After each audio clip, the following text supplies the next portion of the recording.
The year was 1260, and the sun was setting on the Islamic world. To the casual observer, it seemed as though the end of history had arrived, riding on the backs of shaggy ponies from the steppes of East Asia. For decades, a force of nature had swept across the known world, grinding empires into dust and erasing civilizations with a brutality that defied comprehension. They were the Mongols, the horse lords, the architects of the largest contiguous land empire in human history.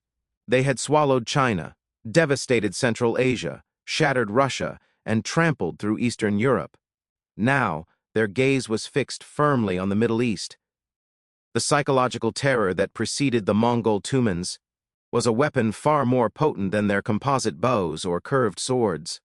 The stories told by refugees were the stuff of nightmares: pyramids of severed heads, cities burned so thoroughly that no stone was left atop another, and irrigation canals destroyed to turn fertile farmlands into deserts.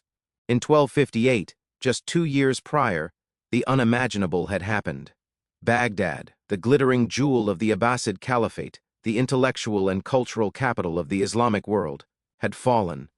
The House of Wisdom was incinerated. The Tigris River reportedly ran black with the ink of drowned books and red with the blood of scholars. The Caliph himself was rolled in a carpet and trampled to death by horses. With Baghdad gone, the psychological dam broke. Damascus surrendered. Aleppo fell. The road to Egypt lay open, and beyond Egypt, the holy cities of Mecca and Medina stood vulnerable. There was a palpable sense of inevitability hanging over the Mediterranean basin. The world had resigned itself to the idea that the Mongols were a punishment from God, a scourge that could not be stopped, only endured or fled. But in Cairo, amidst the heat and the dust of the Nile Delta, a different kind of resolve was hardening. Egypt was ruled by the mamluks, a military caste of slave soldiers who had overthrown their masters, to seize the throne. These were not soft dynastic princes raised in silk and perfume. They were warriors, born in the Kipchak steppes, sold into slavery, and trained from boyhood in the arts of war. In a twist of historical irony, the only force capable of stopping the Mongols were men who shared their blood, their tactics, and their ferocity. The stage was set for a collision that would decide the fate of 3 continents. The location would be a dusty valley in Galilee known as Ain Jalut, the spring of Goliath. It was here, according to legend, that David had slain the giant. Now a new giant had arrived, and a new David was sharpening his blade. This is the story of the day the world held its breath, the day the myth of Mongol invincibility was finally shattered. To truly understand the gravity of this moment, we must look at the architects of this approaching apocalypse. The Mongol drive toward the Mediterranean was led by Hulagu Khan, the grandson of Genghis Khan. Hulagu was a man of immense ambition and terrifying competence. He had been tasked by his brother, the great Khan Monke, to subdue the Muslim states of southwestern Asia. Hulagu took this mandate as a holy mission. His army was a juggernaut, a massive, highly disciplined machine that moved with clockwork precision. They utilized Chinese siege engineers, Armenian cavalry auxiliaries, and Georgian shock troops.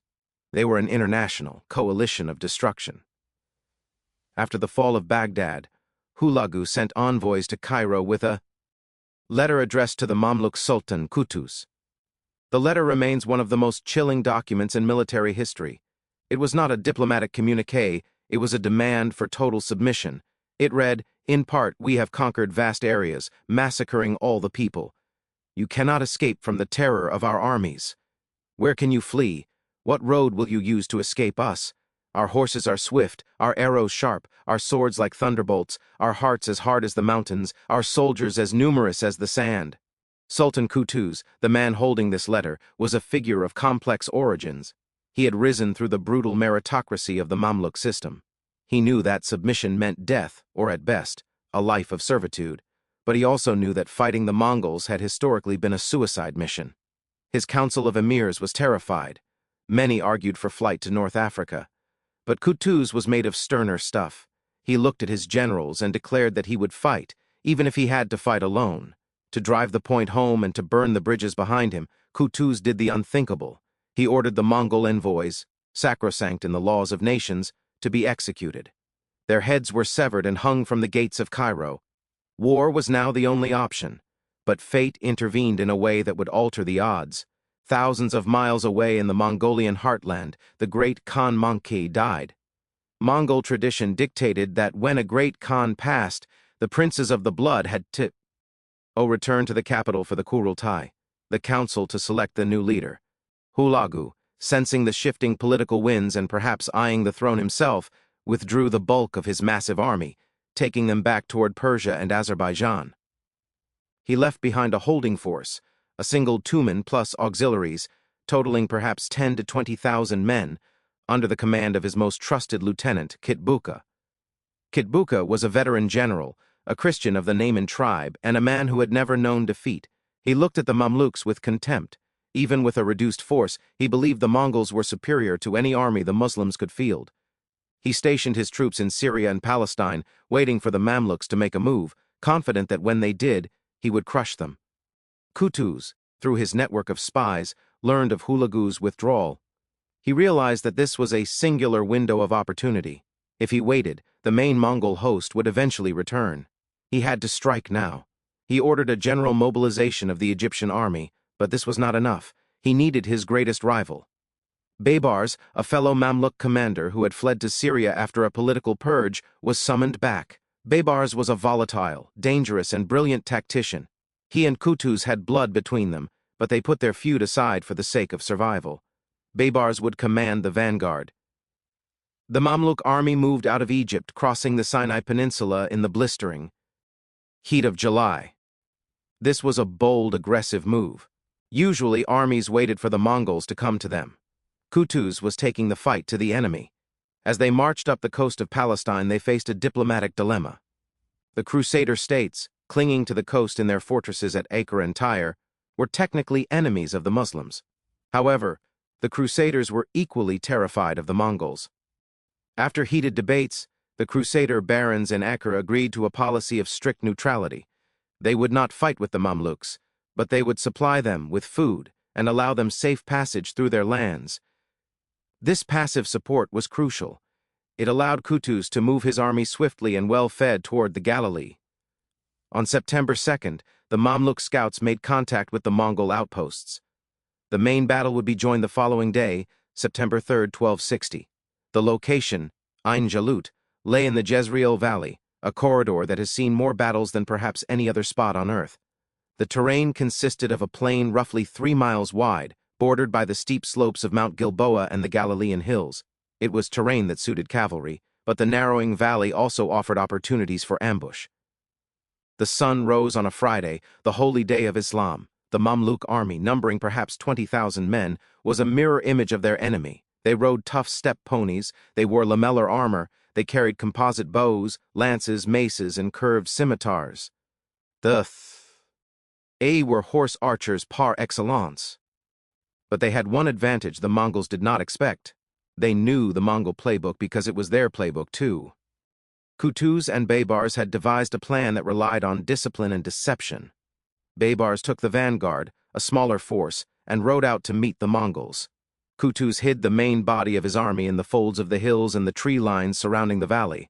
The plan was a classic feigned retreat, the very tactic the Mongols had used to destroy the knights of Europe and the armies of China. It was a high-risk gamble. If the vanguard broke prematurely, the entire army would be swept away. As the morning haze burned off, Kitbuka, eager for glory and contemptuous of his enemy, ordered the charge. The ground shook as the Mongol heavy cavalry thundered forward. The sound was deafening, the drumming of hooves, the whistling of arrows, the guttural war cries. Baybars and his men met the charge. For hours they fought a desperate hit-and-run action. They would ride in, loose a volley of arrows, clash briefly with the Mongol front line, and then wheel away, drawing the Mongols deeper into the valley. Kitbuka, sensing victory, pressed the attack. He saw the Mamluks retreating and believed they were routing. He committed his entire force, driving them hard, extending his lines, and pushing deep into the narrowing funnel of the valley. The dust clouds were immense, obscuring vision, adding to the chaos. Baybars, demonstrating incredible command over his troops, managed to keep the retreat orderly, pulling the Mongols exactly where Kutuz wanted them. Then the trap was sprung. At a signal, the Mamluk drums thundered from the hills. Kutuz led the main army out from their concealment. They swept down from the high ground, smashing into the flanks of the Mongol column. The hunters became the hunted. The Mongols, suddenly realizing they were surrounded, did not panic. They were too disciplined for that. Instead, they fought with the ferocity of trapped tigers. The battle descended into a chaotic, swirling melee. The advantage of the Mongol horse archers was negated by the close quarters. It became a contest of steel and muscle. The Mongols, realizing their predicament, threw everything they had at the Mamluk left wing. The sheer violence of their assault caused the Mamluk lines to waver. For a terrifying moment, it looked as though the Mongols might break out of the encirclement and roll up the Mamluk flank. This was the crisis of the battle. If the left wing collapsed, panic would spread, and the Mamluks would be slaughtered. Watching from a high vantage point, Sultan Qutuz saw his line bending. He knew that commands sent by messenger would be too slow. He had to act. Tearing off his helmet so his face could be seen by his men, he rode directly into the thick of the fighting. He raised his sword and screamed the cry that would echo through history, "O Islam! O Islam!" It was a moment of supreme theate, and supreme bravery. Seeing their sultan risking his life in the grinder of the melee, the wavering Mamluk troopers rallied. The shame of potential defeat was outweighed by the inspiration of their leader. They stiffened their line and pushed back. At the same time, the Mamluk heavy cavalry, the royal mamluks, charged the Mongol center. The fighting raged for hours, from the cool of the morning into the baking heat of the afternoon. But the numbers and the tactical surprise began to tell. The Mongols were tired, their horses blown, and they were fighting on ground chosen by the enemy. Kitbuka, the Mongol commander, refused to retreat. When his horse was shot out from under him, he continued to fight on foot, commanding his men until the very end. He was eventually captured, brought before Qutuz, and executed. With their leader dead and their formation shattered, the remaining Mongols broke. But this time, there was no escape. The local peasantry, emboldened by the Mamluk's success, hunted down the stragglers. The Mamluks pursued the fleeing Mongols all the way to the Euphrates River. It was a total annihilation of the Mongol force. The dust settled over the Valley of Goliath, covering the thousands of dead men and horses. The silence that followed was heavy with historical import. For the first time in their history of expansion, a Mongol army had been met in the field outsmarted, outfought, and completely destroyed. The spell of invincibility was broken. The psychologica fog that had paralyzed the world was lifted. The Mongols were human. They could bleed and they could die. The immediate aftermath of the battle was a whirlwind of political consolidation. The Mamluks advanced quickly to liberate Damascus and Aleppo. The residents of these cities, who had been living under the Mongol yoke, greeted the Mamluks as saviors. The Friday prayers were read in the name of Sultan Qutuz. He had done what the caliphs of Baghdad and the shahs of Khwarazm could not. He had saved the heart of the Islamic world. However, the victory at Ain Jalut also sowed the seeds of a personal tragedy. On the return journey to Egypt, flushed with victory, the tension between Qutuz and Baybars resurfaced. Baybars felt he had been denied his due reward, specifically the governorship of Aleppo. The bond of survival that had held them together during the battle evaporated once the threat was gone. During a hunting expedition, a conspiracy of emirs led by Baybars assassinated Qutuz. The hero of Ain Jalut, the savior of Egypt, lay dead in the sand, killed not by a Mongol arrow, but by the dagger of his own lieutenant. Baybars returned to Cairo and ascended the throne. While his rise to power was bloody, he would go on to become the greatest of the Mamluk sultans. He spent the rest of his life fighting the Crusaders and the Mongols, cementing the victory won at Ain Jalut. He built the Mamluk Sultanate into a superpower that would dominate the Middle East for centuries. The long-term consequences of the battle were profound. Had the Mongols won at Ain Jalut, there was nothing standing between them and Egypt. Cairo would have burned like Baghdad. The Mamluks would have been exterminated. From Egypt, the Mongols would have pushed into North Africa. The culture, religion, and science of the Islamic world, already reeling from the loss of Baghdad, might have been dealt a fatal blow. Furthermore, a Mongol presence on the southern Mediterranean would have opened a direct route to Europe from the south, potentially altering the trajectory of the Renaissance and the Western world. Instead, the Mongol advance was halted permanently at the Euphrates. The Ilkhanate, the Mongol state in Persia, continued to war with the Mamluks for decades, but they never again posed an existential threat to Egypt. The center of Islamic power shifted decisively to Cairo. With Baghdad in ruins, Cairo became the repository of knowledge, art, and theology. The Mamluks became the guardians of the faith and the custodians of the holy cities. Ain Jalut also forced the Mongols to look inward. The defeat exacerbated the internal divisions within the Mongol Empire. The Golden Horde in Russia, whose leaders had converted to Islam, entered into an alliance with the Mamluks against their cousins, the Ilkhans of Persia. This was the first time two Mongol states went to war with each other, signaling the fragmentation of the great Khan's empire, the unity that Genghis Khan had foe. Rged was fractured by the shield wall of the Mamluks. From a military perspective, the battle is a masterclass in the use of terrain, psychological warfare, and the reserve. It proved that the Mongol tactic of feigned retreat could be countered by a disciplined enemy who refused to panic. It showed that the light cavalry of the steppes could be defeated by the heavier, armored cavalry of the Mamluks, provided they were properly led. As we look back on that hot September day in 1260, the scale of the event becomes clear. It was not merely a clash of armies, it was a clash of destinies. It was the moment when the irresistible force finally met the immovable object. The Valley of Goliath lived up to its name once more. The giant had fallen. The legacy of Ain Jalut is written in the survival of a civilization. It serves as a reminder that history is not determined solely by the size of armies or the reputation of conquerors, but often by the courage of a few men in a desperate hour. It reminds us of the fragility of empires and the resilience of the human spirit. The Mongol storm, which had raged for half